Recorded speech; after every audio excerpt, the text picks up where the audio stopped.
Okay, now we're streaming on the Tim Ozman blog. All right, good. So apparently I can live stream to any one of my Substacks. We have the two primary ones. TimOsman.substack is where we have a lot of our Metascript breakdown videos, as well as the stuff explaining the finer points of auto hoaxing the MSM. And then the other one is primarily for archives and live stream notifications. So we're joined here by Maxine, Craig, and Bach. So I'm testing out this new thing with Substack. I didn't know it was even an option. So apparently I can just live stream directly to Substack. I don't know if this integrates with Restream, so I'll treat this as something different. And if it goes well, if we have comments, then Bach says, "Peace, Tim. Good article on gematria." Yeah. Now I'm not trying to be combative, and I don't really care what people believe, but we're here to be honest and truthful and maintain a level of intellectual rigor when we make claims. And what's happened for a long time is there have been people who employ numerology to make connections between world stage events and characters, bread and circus clowns, as we call them. And these connections are made after the fact. And the problem with this is they're using multiple ciphers, and the connections are still very or highly subjective because gematria emerged from, or it's, gematria, Hebrew or Greek, the same process is involved. It involves taking the numerical value of a letter and then giving that word a numerical value. And then you take other words that have the same value and you put them together as though they're somehow connected. And this is designed for rabbis looking for the Torah who are making these connections which suggest a divine hand. So that's the argument here, is that these connections prove a divine order. And I would say even when it comes to the traditional uses of it, it's still logically fallacious. It's still Texas sharpshooter fallacy, cherry picking, selectivity bias, confirmation bias. I mean, nothing about it is legitimate, but it has more validity in its original context, where it was essentially validating their mystical premise that these scriptures were holy because of all these connections, that no way man could have planned. That is their argument. Like, there's no way man could have planned for these words with these meanings to connect in this way. And the answer is, well, no, because these aren't real significant correlations. They're just mundane correlations that you picked out because you had a calculator. And it amounts to cherry picking. So the people who are practitioners of it may not know that they're pretty much dishonest. Bach says the invention of Arabic 0 to 9 numerals made gematria obsolete. Well, all these systems are subjective, which is why they have like 10 different calculators. I even saw a satanic one. Like, I've never seen a Satanist with a gematria calculator in their back pocket. But what they have done is this is intriguing because they've taken this system for reading additional layers of meaning into their holy texts, the Torah. And what Christian truthers have done is they've taken Jewish numerology and they're applying it to the news. And they're saying, well, the fact that Miss Piggy is 18,666 days old today matters because it is Erica Kirk's birthday, and Erica Kirk has a passing resemblance to Miss Piggy. Like, this is the level of, and it's not even parody. Like, this is the level of insights you get from these individuals. And I'm like, well, what makes 18,666 days even a unit of measurement? Like, they don't go with years, months, weeks. No, and I checked this out. I looked into it by going to AI, and I said, can you give me some number of months, days, weeks connecting Elvis's birthday to the recent plane crash? And what ChatGPT said is that if I can go beyond 12 months and not count years, but just count the number of months, and I offer flexibility with days. So instead of saying 3 months, you can say 90 days. And then instead of saying 2 months and 2 weeks, you can just say 10 weeks. So if you allow it that flexibility, you can make anything fit. But who says that any number with three sixes in it is just inherently meaningful? Like, who ascribes meaning to it? It's too subjective. There's no predictive capability, but what's the point? Well, I've ignored it, but I've noticed it. And I thought it was contradictory. But ultimately, I think it has two purposes. One, like all of the planted conspiracy narratives, it blames Jews for controlling the world because their number magic is revealed in the events. So whoever's secretly planning them is using this number magic in it. So if you look at it from that perspective, it already fits into the usual red pill tactic of scapegoating that same exact group. So that's one element to it. The other element is those of us who are noticing predictive programming, concurrent programming, and the relationships between entertainment and fake news events. We are now being inundated with these pseudo schizoid ramblings that don't actually say anything. They don't offer any insights. It only muddies the waters. So I've been suggesting that gematria is a psyop, a methodology. Now, it's not just the number stuff. Now it gets into days between events and gematria. And I've checked these people out. I went to one of them. I said, hey, look, you got to check out Hulu the Tempest. It's mirroring precisely the actions of Eric Kirk and compare it to heads of state. So what does this person do? Instead of looking at the facts, the relationship between entertainment and the simulated event, the fake event, instead of looking at what we presented, they look into the actresses, calculate the numbers of their names, look into their birth dates, and start making these wild connections. Now, these are connections, but these are cherry-picked connections that aren't meaningful. So there's a difference between a coincidence and a meaningful coincidence. And a meaningful coincidence is distinct from ones that could be auto-generated. And just to test this out, I said into the gematria calculator, what's the value of gematria, a psyop, and disinformation? And they each add to 166 and 212 by two different calculators. So why aren't those valid? So it has no real value beyond wasting time, muddying the waters, and distracting people who are noticing patterns into accepting a premise that these deeper patterns mean something. And now here's the ultimate problem, and here's why I'm finally confronting it. These patterns they give us, like Elon Musk was 16,606 days old when he first went to the White House. Okay, let's say it is true, but that could not be engineered by human intention. That essentially makes the claim for a divine order. And if you consider that to be a significant coincidence, like, oh, that's a sign from God. But is it? Because if you have the sophisticated planning abilities to make sure that Musk arrives at the White House with 3 6s in a number of days, why couldn't they have waited 60 days? And then it would have been 16,666. Why is 16,606 valid? And who says these numbers mean anything anyway? Is Eric or Kirk the Antichrist? Is Miss Piggy the Antichrist? None of it makes sense. So I called one of them out on it kind of subtly. One of them got mad, told me to take me off the emailing lists. And the other one said, we should all be friends. We're on the same team. And I'm like, well, we're not on the same team. I'm not on team propaganda. I'm not on the team that spreads the fog of Psy-war. I'm here to demystify media, including the alternative media.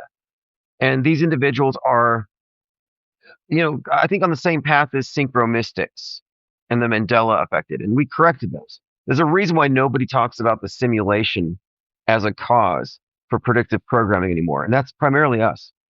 We really push back against that. And what we're working on here is the truther veil has its own culture. And there's a number of orthodoxies and trutherisms that have to be dealt with. False flag theory doesn't exist. I mean, it's a hoax. There are no false flags. It's a bad framework, like an operating system. We've been given a bad operating system, and we have one that's better. So the problem, too, is that these number day counting people have massive followings.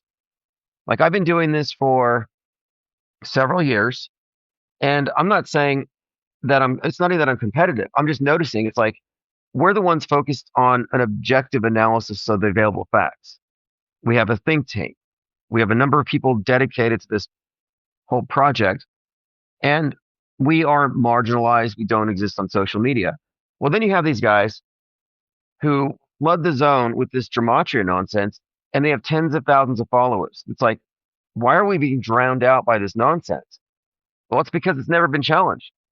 So my objective with this gematria article and the days between events thing is to really challenge them to present their case without resorting to logical fallacies. Because if you have to use logical fallacies to make the case, you didn't make it. And there's been no accountability. There's no accountability in media. They don't correct their own fake news, obviously. But Trutherville is a mess.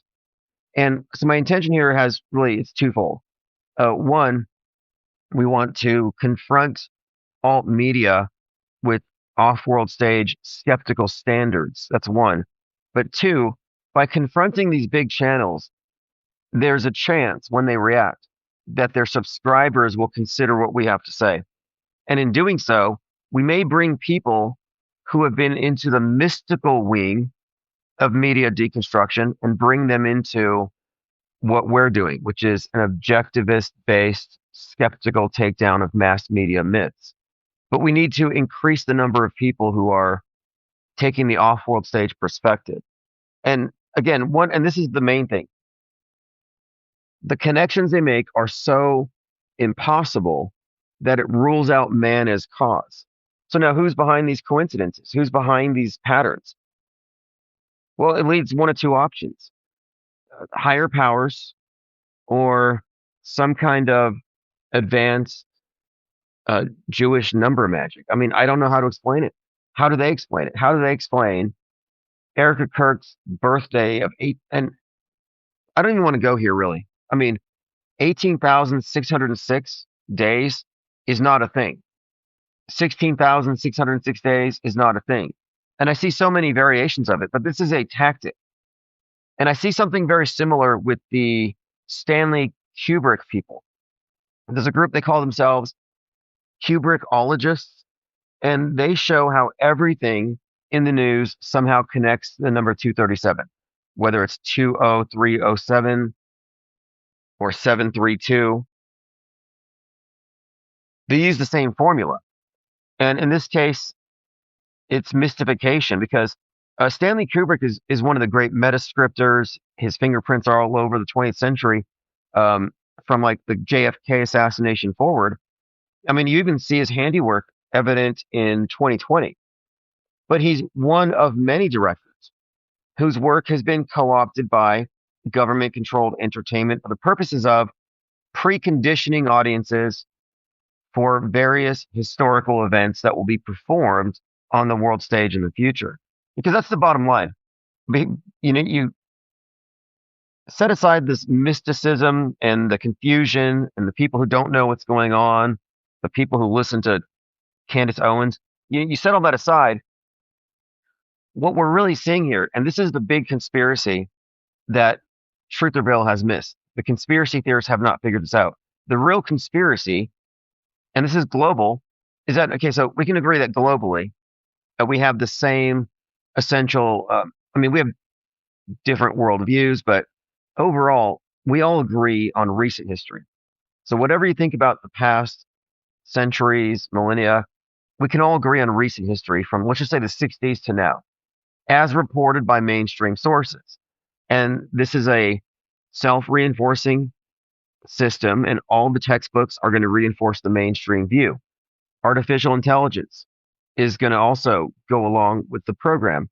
So we all are on the same program, all 8 whatever billion of us. So now, in addition to being on the same sheet, because we have the same frame of reference and we've all internalized the same model of the world, we're now looking at this as, okay, now we're living in a history that has been demonstrably, provably warped by simulated events. So when we say fake news or hoaxes, we're not talking about PR stunts that affect a 24-hour news cycle or have a single agenda. No, we're talking about full on historical events. But these globally significant historic events are planned years in advance. So this is it. This is the game changer. This is the thing that would, that if this continues, if we don't stop, this fact alone should be a very disruptive thing in the alt media marketplace, because you got the mud flood people, you've got the gematria people, you have a lot of people who are outside of the bounds of alt media, but they're stuck in these rabbit trails, these go nowhere, unfalsifiable rabbit trails that never have any answers.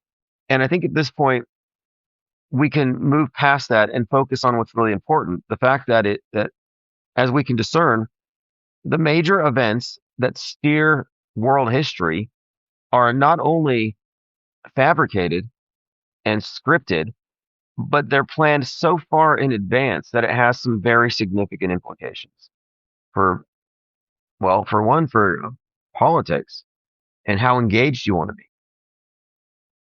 I mean, it'd be one thing if they were planned 2 years in advance, 3 years in advance, because then it's like a local influence operation. But if we're talking 3 decades in advance, it suggests a level of media control far beyond what conspiracy theorists have generally considered. That's why I coined the phrase psyop entertainment complex, because military industrial complex is misdirection. The psyop entertainment complex emphasizes the primacy of bread and circuses, entertainment as government. So government, entertainment, religion, all the news media, you may as well consider these to be a monolithic presence in the world. And it constitutes a one world, agreed upon version of the way things are. So you could look at this as a one world religion. And when I say religion, it's because it's got its myths presented to you through mainstream media. And these things are planted into our minds in advance through entertainment. And the purpose of predictive programming, it's like marketing, product placement, conditioning, getting us to accept what's coming as inevitable, a suggestion, putting things into our frame of reference to help us internalize the historic event that's presented to us. And this is formulaic. I mean, this has been going on really from the beginning of psychological warfare in media, which I don't think it was ever not a part of it. The fakery is systemic. And this is what truthers also miss. They think that we're hyper focused on the fake stuff and we need to focus on stuff that's real, that can really get us. You know, I get chastised like, you're focusing on Netflix and I'm worried about the National Guard that are going to come kick down my door and step on my face. Like, they're not coming for you. It's all Psywar. It's all in your head, literally, because the powers that be who have created this global worldview have figured out that they can maintain this stasis, this peace, through war. War is peace. It's very Orwellian, totally successful. We are entirely under this spell. There's really no exception. It's a duopoly. The mainstream and alt are part of the same closed system. And I see a lot of people are stuck. They're stuck in that closed system, even if they notice the occasional fake thing. What holds them in is their adherence to politics. They still feel like politics gives them power. And this is why I think what we're bringing up here is highly significant. If these events are planned this far in advance, let's say, for example, the UPS plane crashing, 9/11 coded, coinciding with Cheney's death, and the election of that Muslim mayor in New York, and the resultant 9/11 propaganda that flooded Twitter after. If we combine these things and look at them as unified, then these things were all planned in advance, including the outcome of that election. So now, if you're confronting the idea that elections are a steam valve and that these politicians are all part of the theater of Psywar, then why would you remain within the political horseshoe? This is why I've made a point that you have to reject the anti positions, reject the pro, and take the non-participant, conscientious objector. If you're anti in anything, even anti-government, I hear some people who are, anti-government, anti-geoengineering, anti-Fauci, like all of those positions presuppose the validity of the world stage, which is built upon a bunch of lies. So the world stage is the internalizable model of the world, the one that the operating system we're given. But what defines it is that it is the product of recent history and what we all agree upon. And so if we look at decades of psyops and fake events and history being steered, you've got the real organic history events as they happen on our natural timeline. But then you have this sequence of events. And these sequence of events are a separate timeline that are essentially superimposed onto ours. So they've merged a fictional universe with the real thing. And then they, of course, report as though that were all real, achieving what Baudrillard would call hyper-reality. So that's where we are. And the significance of what we bring forth is that the connection between entertainment and the fake events is it's structural. These aren't anomalous. These aren't coincidences. And what it suggests is that the purpose of media is to conform us to this history in the making and to get us to participate in it, to be extras on the world stage and to internalize these things as real. And we all play our parts. There's no opt out because it's a duopoly. And alt media, Trutherville, it is all a way to lead you, to funnel you from red pill to woke right, to wokeism, to a fringe politics. And so what I'm suggesting here is that there's a lot of people who are seeing through the duopoly. They reject the mainstream, but they realize that the alternative does not have answers for them. And they're being drafted into politics, conscripted. They're told, yeah, these conspiracies are real, but it's ultimately this group behind it. And so we have this group of people who are prepared to leave alt media because the red pill stuff, the Alex Jones stuff just doesn't really explain it. But instead of exiting this closed system, they go into politics where they think they can solve something or change something. And I look at some of these influencers out there and how they feed into the psyops. Like when that subway killing happened and then Charlie Kirk the next day, all these influencers are like, I am Charlie Kirk. You're Charlie Kirk. And your sister is the girl on the subway. So they're trying to personalize these psyops, getting people attached to them like they're real. A lot of people who had previously noted fake events suddenly believe the Charlie Kirk thing was real. It's like it's the same production company. And you can't look at each event in isolation. And if this next event's really convincing, I'm going to believe it. No, this event rests upon previous event. It's the same cast of characters. It would be like saying that the next moon landing is real because the special effects are so good. Well, NASA's missions have been progressively better from rear screen projection to green screen to AVR. But just because they perfect the special effects doesn't mean that the previous fake stuff doesn't exist. It rests upon a house of cards. So at what point did media gain credibility with some of these people to where they're willing to entertain the idea the media is not lying about Charlie Kirk? And if you notice, the Charlie Kirk conspiracies are huge. That's because they're intentionally planted. The conspiracies are there because it's part of the duopoly. That's why Candace Owens' platform so big. They're repeating what they did after JFK. They want to have a triangulation, which means the mainstream view, and then it's triangulated between alt and mainstream. Mainstream's approved, alt media are the bad people. And so they have to create a marketplace, an ecosystem of the nonconformist free thinkers so they can be triangulated against the mainstream. They want that duopoly, and that will never cease to exist. What we're saying, our perspective is outside of that. And both of these, the alt and the main, begin with the premise that the events were real, that Kirk was really shot. They don't subtract. I mean, Candace Owens is, I would say she's jumped the shark a few times, but she's not going anywhere because she's a plant. She has a very specific position in the right side of the duopoly. Her position is to the right of the mainstream pro Israel Republicans. She's on the woke right side, but she's also immersed in red pill. So, like, she's close to Nick Fuentes, but Nick Fuentes rejects all the red pills. He's just pure J pill. So, her job is to be the bridge from conspiracy theorists to woke right politics. That's her gig.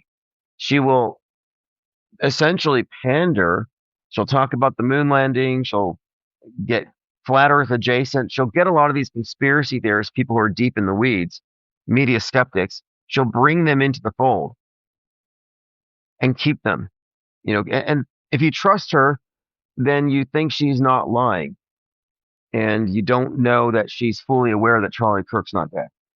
So another issue here is that anybody at all who is in the alt media and heavily platformed, you can't really trust that they're like investigating. She's not investigating. She's not like Sherlock Holmes with a magnifying glass walking around the university looking for the next shooter. She's not investigating in any meaningful sense. What she's doing is she's delivering narratives likely on a schedule. Like they plan this out.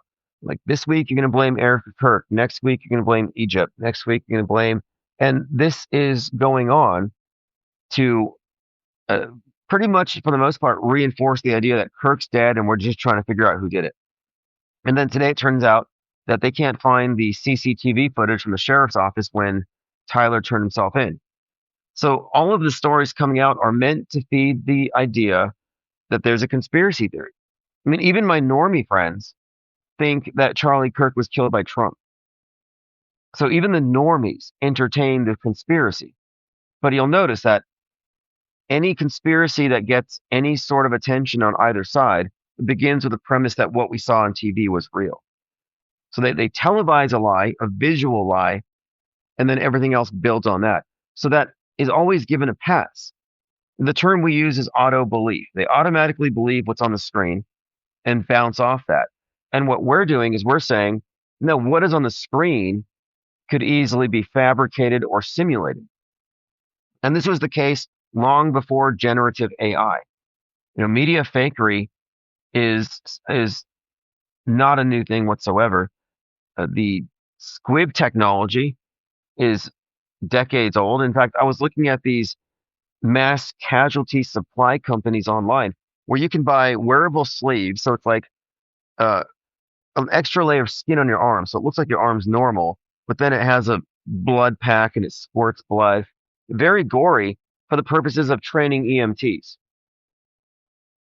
So squibs are a very common thing in mass casualty operations. So the idea that Charlie Kirk got squibbed is well within the realm of fakeability. It's a magic show, not a snuff show.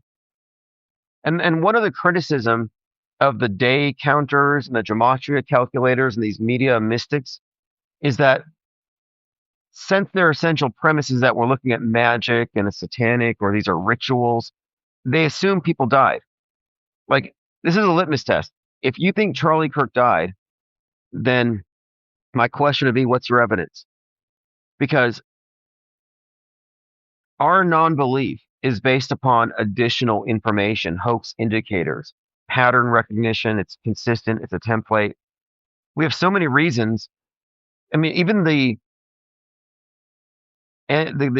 phenomenon of Candace Owens blowing up with these alt theories, which start with him being dead. Yeah, that's an indicator it's a hoax because it's too perfectly bifurcated a psyop. The script is too perfect. It's recycled. This is recycled from JFK.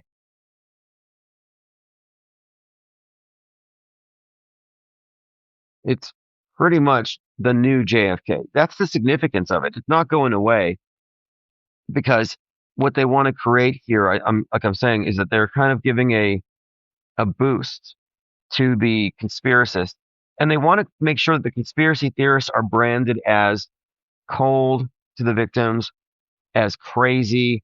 They've already called her crazy, schizoid, grifty. They really want to tarnish the media non-believers, the mainstream non-believers. But I'm saying alt media is like alt NPC. They're really not any better. And there's no reason why anybody should be following these people or taking them seriously. We have to keep in mind we're looking at a PSYOP scripted 30 years in advance. And that's the main advance here. That's the paradigm shift. When you realize that these events are planned decades in advance, it raises questions that you have to address. So if true, does Candace Owens know? Because she was with Charlie from his beginning of his career until his death. Well, yeah, she would have to be in this same play. It's essentially a play. So she loses her plausible deniability. Like when he got the script at 18, he knew he was going to die at 31. So we're looking at long-term planning, which has significant implications. By the way, TPUSA was well represented in organizing January 6th, which also has some significant implications because that was a staged event. And, by the way, I was thinking about Mel Gibson. I brought this up the other day, how Mel Gibson seems to be represented quite well in like the Q community in predictive programming. You got him in The Patriot, and Braveheart showed up in Butler. If you looked at the shot of Trump with his fist up and the flagpole behind him, then his Truth Social avatar, it was all Braveheart. I called that at the time. 84 days later, he goes back to Butler, and the New York Post calls him Braveheart. So I'm saying, okay, this is a touch of Mel Gibson. Charlie Kirk dies, blood gushing over a shirt that says freedom, right out of Braveheart. Their martyr dies for freedom. So I was thinking that's got to be it. But it got me thinking though, January 6th. So if you looked into Woo's News and others who've done frame by frame breakdowns, January 6th consisted of a staged riot. There were no normies in there. It was all actors. And that's not a tall claim when you look at the frame by frame and don't take the mainstream media's word for it. But Trump was still giving a speech behind that plexiglass with his son, Don Jr., dog whistling QAnoners. But that's a 45-minute walk to the Capitol. He was still giving the speech when the riots started. So that was not a bunch of normies in there. But I was thinking Mel Gibson probably directed January 6th, if I had to guess, based on Braveheart. If anybody has practice in dealing with large numbers of people simulating combat, it would be Mel Gibson.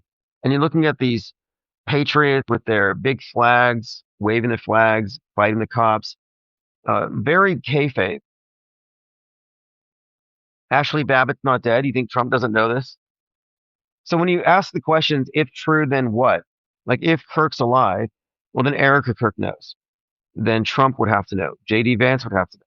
And this is the reason why this perspective isn't tolerated, because it undermines the credibility of the politicians and everybody around it, including the major pundits who promote these various events as real.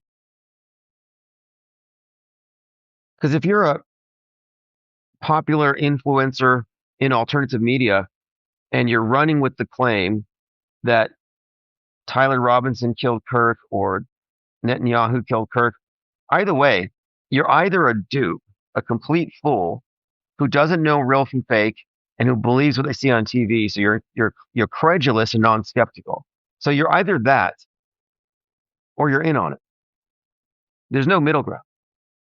If you're a big influencer in the alt media realm and you're commenting on these fake events and your perspective is that these things are real, then you're either a fool or you're an operative.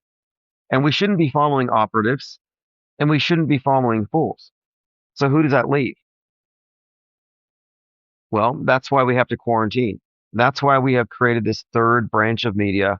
We're breaking away from alt media because it's not just a numbers thing, it's a quality thing. And the perspective of alt media is always going to be bent towards automatically trusting the news and then adding their own stuff on top of it. but they don't take that initial step of being skeptical about the initial presentation, the initial visuals and the headlines. And I'm saying there's not enough information to believe it when it's reported. There's not enough information to not believe it when it's reported. You need more information to make an informed judgment. And there aren't any people making informed judgments. It's auto belief on both sides of the duopoly. We take the stance of informed non-believers, and my informed non-belief about the event has more weight to it than your blind faith in media that has you believing it and reacting to it. So there's a significant difference in point of view. So the off-world stage point of view is inclusive of media fakery, news bending, and the long-term effects on the worldview that we collectively share. Because that's a significant thing that is easy to overlook, but we have to always keep in mind perspectives. And your perspective, like if you say, oh, you guys are focused too much on coincidences that can be just cherry picking, and I'm just going to ignore that. Yeah, well, then your perspective is mainstream. Your default is the mainstream media is telling the truth, and you're just finding coincidences. And that's fine. But the reason you would arrive at that is for a lack of understanding about what media is. So our perspectives aren't equal. I think it's odd when somebody says, well, we don't know. We don't know for sure. We weren't there. I'm like, well, who's we? If you don't know, say, I don't know. I'm confused. I'm ambiguous. But don't include me because we don't all share the same perspective. Some of us have more insight. So if your perspective is mainstream, it's just a lack of insight, and that's fine. That's why it's necessary to point out the distinction, though. If your opinions about news events are agreeing with ChatGPT and Wikipedia, we have two different perspectives. So we're looking at the same available facts.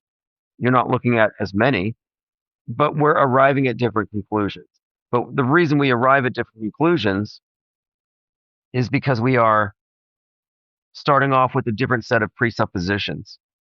My presupposition is that not only is media a liar, not only are psyops a thing, and the fakery is systemic, but media is being used to present historical events, scheduled in advance, promoted by, reinforced by the entertainment, and that's one of its primary purposes. Not to inform us, but to conform us to a pre-existing model. So the mainstreamers think they're getting informed. Truthers think they're getting lied to, so they got to find out the truth so they can fight the system. They're active about it. They're woke about it. They're like, well, no, they're not informing you. They're shaping your mind. And it makes sense if you think about it. If you have a false worldview built on lies, built on a false history, media delivers myths, martyrs, villains, and then from science, you get your miracles. So you have this entire worldview, but they need to make the people who are in this box conformed to it. So there's a reason, I think, why we are collectively, I think, vulnerable to so many different logical fallacies when it comes to media. You have to be programmed to go with the program. And the program is what I described. The program is the sequence of events scheduled in advance that we're living through that are superimposed over our history. So you go to a play, they hand you a program, and it's a list of, or you go to a symphony, but it's a list of what's going to happen throughout the day. So there's a program, and this program, which we don't have access to, likely describes the next 30 years and what direction collectively we're going to take. There's no opting out of it. News media is going to make it happen because the media doesn't go to events, record it, report it, and send it back to you unless they're doing real journalism. When it comes to the psyops, that's when they become part of the production process. So like the media is a liar in the sense that it lies well. Good liars don't lie with every breath. They lie strategically to those who trust them when they can get away with it. And there's an advantage to doing so. So media does lie on command, according to this program. So there are a number of events, historic events that they're going to perform for us, and we're going to absorb it through TV. We're already being conditioned for these things through the entertainment. And this has been the case with every one of these psychological operations. We find plenty of content to show, oh, we were conditioned. We were made suggestible. We were prepared for this event before it happened.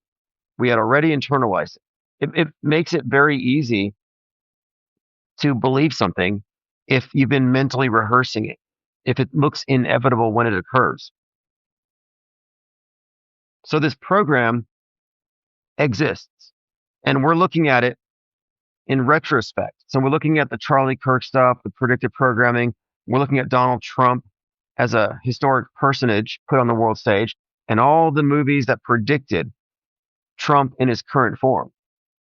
And we're looking at common denominators, and we're able to ascertain to some degree how far back these various elements were put into the program. And if it's scheduled 30 years in advance, then it says a lot about how powerless we are and how politics is there to give us an illusion of control. And it seems to be working just fine. But if you are cognizant of the program and the world stage built upon agreed upon lies, then you can step outside of it. Then you can consider yourself deprogrammed. You're programmed if you automatically believe the program as it's implemented. If you're automatically skeptical, then you might consider yourself deprogrammed. So if you don't know if Kirk is dead or not, you failed the litmus test. You're still programmed. If you say, I don't know, or I believe it's true, you're programmed. Because to believe it's true, you're going with the program. To say, I don't know, is to admit that you've been rendered confused and incapable of arriving at conclusions that you can stand on independently. And if they've taken away your independent thought, you've been conquered. Anyway, thanks everyone for joining. We have a new platform here. So I'm going to start doing live streams for the subscribers of the Tim Ozman .substack blog, specifically because this is the blog where I put articles of things we want to talk about. So we've been talking about Candace Owens, Pied Piper of Truthville, gematria, adding noise to signal, and we're the signal. We're the signal that they're trying to drown out. And our objective here is to reach people by sending the clearest possible signal in order to draw those who are already seeking answers. We want seekers. We don't want apathetic dreamers. We don't want truthers having their nightmare red pill experience. No, we want seekers, people who are legitimately outside the closed system, outside the duopoly. And we want to make what we're describing here intelligible enough that people jump on board. Because what we're doing, this deconstruction, the great deconstruction, is going to require as many hands on deck as we possibly can get. And it's going to be systematic and permanent. What we're creating here is a third branch of media and corresponding content. And what I mean is, imagine a Wikipedia touching on every suspected fake event, we'll just say from 1960 to 2025. And in each of these, we have, this is what the mainstream believes. This is what the alternative believes. So you set aside the duopoly. This is our additional perspectives on it. Hoax indicators, predictive programming, directors involved. And if we approach every single event like this, we will have a third timeline, or rather a parallel timeline. That's why I say parallel media, because we're not anti. We don't want to get caught up with the controlled opposition. But what we are doing is we're creating a parallel body of content to show this is why we don't believe. This is why we don't believe. This is why we don't believe. It's informed disbelief. It sounds a bit agnostic, but it's the most informed positions you can take. And it's not a coincidence that the more information you have about these historic events, the more reason you have to not believe it's true or real. And we can stand on this. We're not ambiguous. We're not confused. We're not lost in the fog of Psywar. We're not mind war casualties. We don't have mind aids. Infinite plane radio is essentially inoculation. I mean, that's why we confront the bad reasoning that gets people to accept faulty methods for trying to determine what's going on, whether it's simulation theory, Mandela effects, or gematria. This is all noise, and we need to do away with the noise. We have to clear away the mystification and get to the facts and the connections we've made that cannot be hand waved away as mere coincidence. Because there's a difference between correlations that are cherry picked and coincidences that are objectively real and verifiable. And the resultant model that we have is testable, it's falsifiable, and we do make extrapolations from it, predictions. Like I see Charlie Kirk get shot. I say, if it's fake, we're going to see the following. And I listen to things, including contemporaneous movie releases that perfectly mirror what happened. And yeah, we had plenty of that. So what we're presenting here is definitely falsifiable, and it's open to that, which is why I'm presenting it. Like, by all means, try to prove us wrong. Try to deride this as mere coincidence. And we're barely scratching the surface. And so far, it's been eye-opening. I've described the main truthers as every day they find a psyop. It's like a puzzle piece. And they collect these puzzle pieces, but then the new one comes along and they just throw the old ones aside. So they haven't built up a composite picture. They just move on to the next shiny object without any continuity. I call it's like Westworld syndrome. In Westworld, the reason why the synths aren't able to wake up is that they reboot every day. They live the same day, like Groundhog Day. And if they see something anomalous that should get them to question their reality, their programming kicks in and they say, that doesn't look like anything to me. So when I show people what I consider to be evidences of foreknowledge, planning for major events, it's easy for them to say that doesn't look like anything to me because they're not looking at the continuity. They're looking at this as anomalous. And what we have done is we have been consistently assimilating and assembling all of these independent examples that seem to be disconnected, but you look at the big picture. There's a reason why I say we're on planet Netflix. How many times has a current #1 Netflix release perfectly mirrored what's in the news?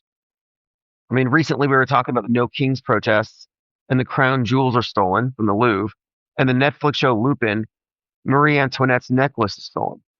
Well, No Kings, crown stolen, Marie Antoinette lost her head in the No Kings protest.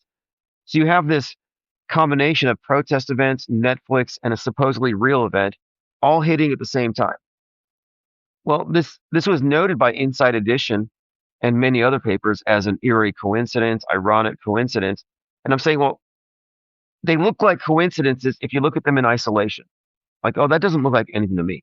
Well, if you had a continuity going back 7 or 8 years of empirical research, you would have predicted that there would be some coincidences. Like I said, if the Kirk thing is fake, we're going to see stuff. And what did we see? We saw some of the most clearest examples of concurrent programming. And what we did, and we take it a step further, beyond just like, oh, our mind's blown by these coincidences, we assembled them on a mind map. Every instance of foreshadowing for this particular event, let's examine these. What do they have in common? Actors, directors, specific elements. And what we determined were 5 common denominators in every element of predictive programming leading up to the shooting of Kirk. And at least 3 out of those 5 were present in every subsequent from 1998 on, or 4 out of 5. Like the name Kirk, the name Tyler, Executioner, the Storm. These repeated elements showed up in every one of these instances of predictive content.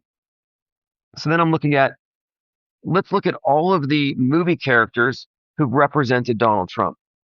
And what are the common denominators? beyond just they're making a movie character based on this real world person, supposedly. The thing is, the way that this Trump character has been personified in all these movies, the way that they characterize him is the way that he became as president, the villain aspect, the Biff Tannen aspect. But in every one of these examples, he is associated with A, 9/11, which hadn't happened yet, or B, an assassination attempt. Like, this is a common thing. What's up, Ollie Goering?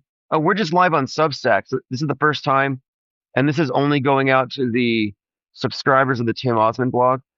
So there's about a dozen people here. Deprogrammed Truther says, he now goes by the Real Gospel Truth. He's an auto hoaxer, and I think a collaboration would be badass. Who is this? Oh, have you ever heard about the Christian whistleblower? I'll take a look. We want to network with the self-deprogrammed, and if you've made it through Trutherville and you don't trust anybody there, where are you going to go? Well, there's a platform for you now. There is a platform for all the people who notice the squib, who don't get any traction, trying to get these things talked about by the approved influencers in the conspiracy realm. You're not going to get, I mean, you can call them out. You're not going to get it. You're not going to get, like, okay, Sam Hyde, Sam Tripoli, any of these comedian types. You're not going to get Alex Jones to go into depth about the squib. Jones mentioned squib and then he backed away really quickly. The problem with it for them is that if you say squib, we're not just talking about the device.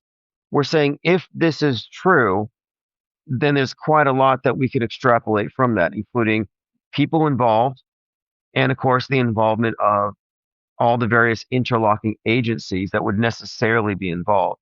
So it's a huge conspiracy, but it's an ongoing, successful conspiracy, and all the other conspiracies are fake. The fake conspiracies are there to distract you from what I'm talking about. And the big reveal here, because a lot of people notice fake things, like saying stuff is fake is not a big deal. What we're pointing out is that our evidence-based research has brought us to the point where we can make the claim that our history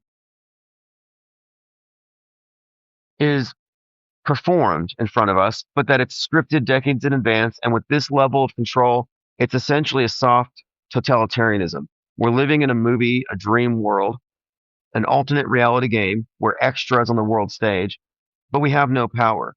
And not only that, but we're a captive audience in a closed informational system, mass Truman Show. I mean, how do you want to look at it?